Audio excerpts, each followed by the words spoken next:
Hi, this is Dr. Darren O'Brien with cdocs.com's tip of the day. In this tip, I want to talk about utilizing a katana multi-layer in the anterior. A case like this is a perfect example of when it's going to be useful. This PFM crown had a metal back due to a lack of clearance. The patient needed it replaced due to recurrent caries, but they didn't want to actually go through the process of intruding teeth to get enough clearance, and I wasn't real comfortable with adjusting the lowers.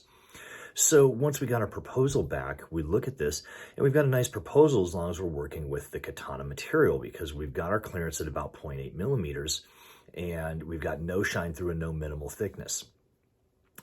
If we switch this over to another material, however, though, any of the glass ceramics or anything that is using the diamond burrs, we all of a sudden start having minimal thickness issues. So not only are we having a minimal thickness issue at 0.8 millimeters, we still have the occlusal offset that we're going to have to worry about. So that thickness is going to get even less.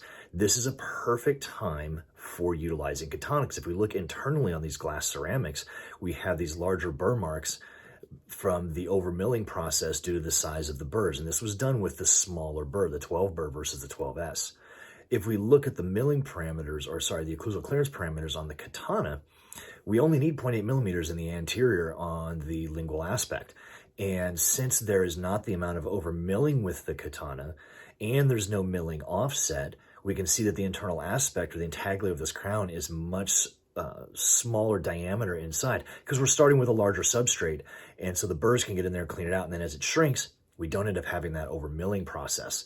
So the katana multi-block is great for taking a case like this and really getting a very nice result and not having to prep the opposing dentition or your existing tooth structure anymore, due to the fact that we don't have the milling offset and we have much less overmilling with the zirconia restoration.